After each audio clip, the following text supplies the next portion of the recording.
就在4月19号晚上，第44届的香港电影金像奖在那热闹闹的颁发，一些老戏骨了、实力派高高兴兴的捧走了影帝影后的奖杯，台上台下一片欢呼呀。可是那天晚上那些记者眼睛盯着的却不是谁拿了奖，而是谁查无此人。谁呢？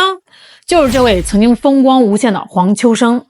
他主演那个什么不赦之罪，还有个什么今天应该很高兴，连带着另外2部片子。好家伙，在金像奖第一轮投票的时候，直接就被组委会给咔嚓了，连参选的资格都给剥夺了，直接从候选名单灰飞烟灭。各位，黄秋生那可是当年香港影坛的狠角色呀！这个家伙手里面光是金像奖影帝的奖杯就攥了3个，2022年还跑去拿了个金马奖影帝。这按理说这种级别的老资格，演技那确实没得说呀。他要是安分守己的拍戏，现在电影圈里绝对是个大腕儿。可是结果呢？今天他连个金像奖的参赛门槛都迈不过去了。这个信号还不够直白吗？这大嘴巴巴掌抽的还不够响吗？为什么呀？因为这哥们儿的脑子早就坏掉了。咱把这笔账好好给他算算演技好是一回事儿，但你不能因为自己演过几部戏，就真把自己当成可以指点江山的大仙了吧？从2014年那会儿开始这老小子就开始在各种敏感的社会议题上大放厥词立场歪的都没边了。到了2019年，香港出了那么大的事儿全中国人民看着都揪心。他呢？他天天在网上发那些阴阳怪气的东西疯狂抹黑咱们辛苦维护治安的香港警察。当年你在电影《无间道》里演警察的时候，演得那么正义凛然，怎么到了现实里就分不清好坏了呢？跟那些搞破坏的暴徒站在一起，你这叫什么呀？这就叫吃里扒外，这就叫毫无底线啊！那后来看着自己在香港和内地都成了过街老鼠，惹了一身骚，你猜他干啥去了？他居然跑去英国寻根去了，真是笑死个人他在网上大言不惭的谈什么自己有着欧洲人的轮廓觉得自己高人一等你们听听这个话，这不就是一种极度自卑又极度可笑的拧巴吗？你生在香港，长在中国，吃的是中国米，喝的是中国水，赚的是中国老百姓看电影买票的钱。到老了非要扒开自己的脸皮，硬说自己是个欧洲人，这是连生养自己的土壤都要全盘否定怎么着？去了英国，人家白人老爷给你端茶倒水啦？人家认你这个欧洲亲戚啦？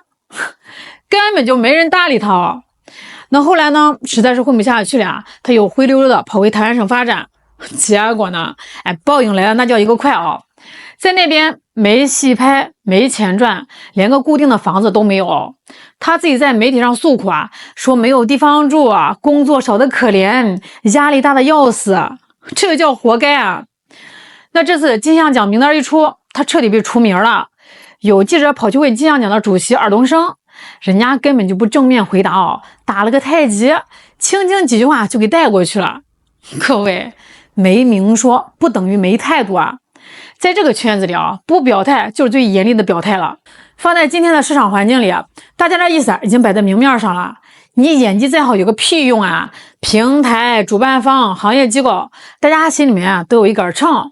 谁愿意请一个天天制造负面争议天天给国家添堵的定时炸弹谁请你，谁就是惹火烧山。把你踢出局，那就是清理门户，那是大快人心。咱们再看去年5月30号这一天，在广东的大湾区，1天之内接连爆出了2则演唱会被取消的消息。一个是周启生本来定好的6月1号在广州开演唱会，另外一个是赵学而定在了6月21号在佛山开唱。结果呢，全黄了，凉了。那一个是发公告说，哎呀，我们这个舞美设备出故障了，修不好了。另外一个发公告说，经过多方沟通，我们审慎决定不办了。表面上看着原因是两码事，但是咱们心里面跟明镜似的大家的眼睛全盯着同一个焦点。为什么全广东那么多演唱会都没事儿，偏偏就他们俩被连过端了？咱们先来看看这个周启生这个名字现在年轻人估计听都没听过但是在早些年的香港乐坛他也算是个有头有脸的人物，他也是实打实的吃过香港乐坛黄金年代的红利。这按理说你是个老前辈了，这岁数也不小了，安安稳稳赚点养老钱不好吗？不，这个人啊，他不仅嘴欠，而且骨子里啊透着一股莫名其妙的傲慢。2020年的时候，他在公开场合当着媒体的面啊，指天发誓的放狠话啊，我周启生就是饿死啊，死外面，从这里跳下去，我也绝对不回内地工作。哎，不仅如此，当时啊，他还跟着一帮人起哄，在网上打出那句臭名昭著的英文 Hong Kong not China。 听听这话啊，气不气？你一个中国人吃着祖国的饭，居然敢分裂国家？当时咱们内地网友就说了，好，有种，你周启生千万别来。可是呢，人不要脸天下无敌啊。那这几年内地的演出市场简直是井喷啊，不管是商演、音乐节还是各种巡演，那票房火爆的让人眼红。周启生在香港待着，估计是穷得快揭不开锅了，看着别的歌手啊在内地赚的盆满钵满，他那双眼睛都绿了。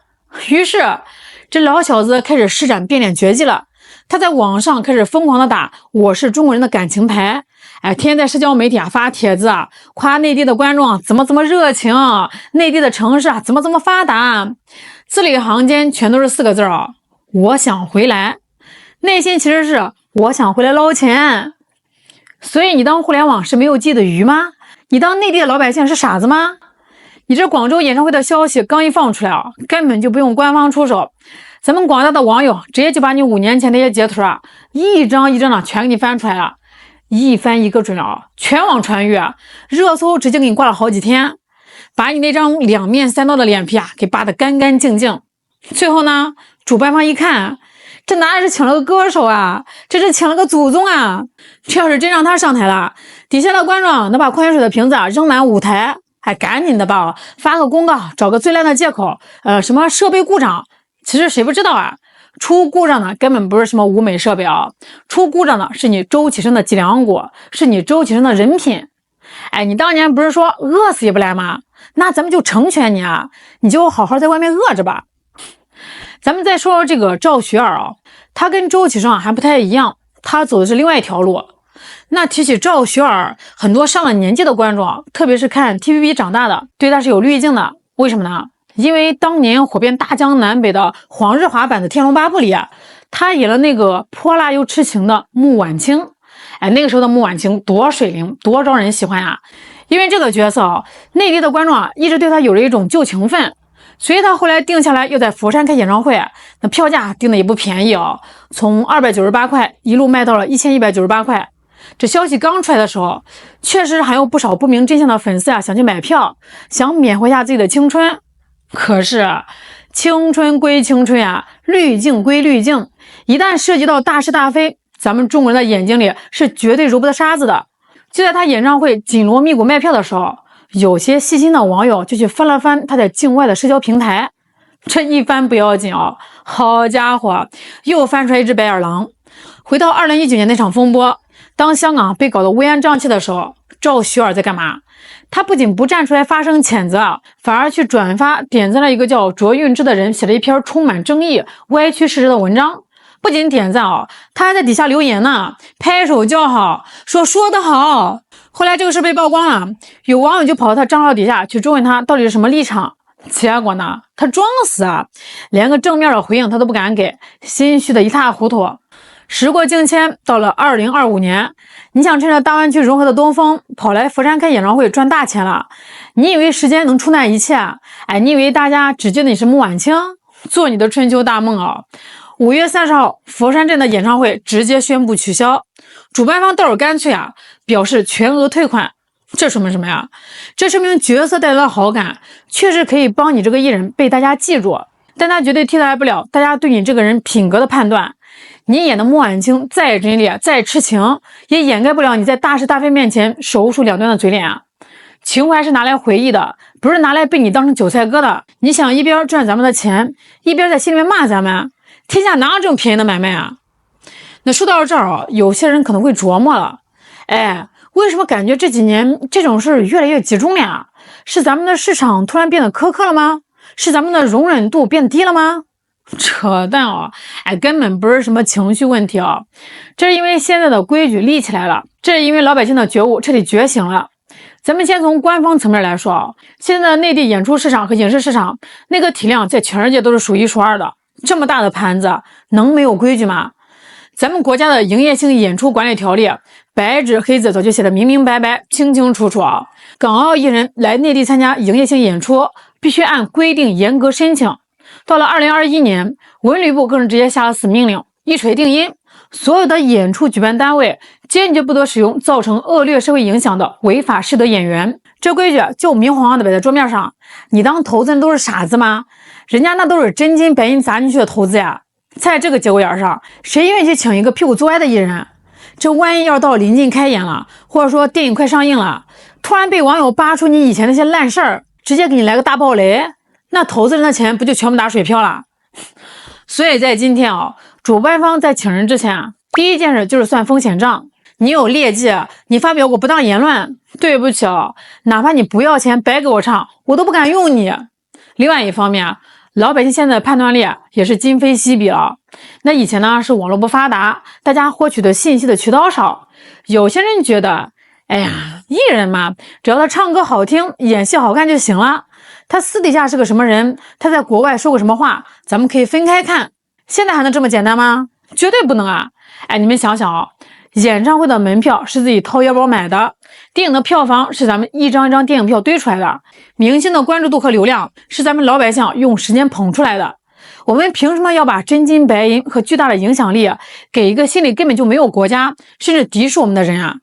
而且这可不仅是针对香港艺人，你们可以往回看看前几年咱们内地娱乐圈大整顿的时候，那些什么顶流明星、流量小鲜肉，一旦触碰了法律底线，一旦失德，那是什么下场啊？一夜之间代言全部掉光，项目全部撤销，所有的商业合作跟躲瘟神一样，迅速跟他们切割，直接凉透啊！你再看看隔壁的日本、韩国艺人圈，不也是一样吗？哪个艺人要是卷入了政治失言或者严重的公共争议，那些品牌方和电视台跑得比兔子还快，立马划清界限。说白了这个行业的本质走到哪里都一样，你的名气、你的才华，那是你赚钱的资源，但是老百姓对你的信任和你对这个国家的忠诚，那才是你最根本的底座。底座要是塌了，你上面哪怕建了个金字塔，也得瞬间灰飞烟灭。那当然了，咱们的市场绝对不是不讲理的一刀切。你看人家刘德华，看人家王嘉尔，这些香港艺人啊，为什么在内地红的发紫，几十年如一日的受欢迎？因为人家无论在什么场合，不管是在国内还是在国外永远清清楚楚的表达自己的爱国情怀。还有一些老牌的港星，可能平时不怎么高调，但是只要到了关键的大是大非问题上，人家是绝不含糊立马站出来挺起脊梁骨发声。这就说明了一个死理咱们的市场，咱们的行业看重的根本不是你平时嘴上喊的多响亮而是看你这个人是不是表里如一，是不是真心实意的和祖国站在一起。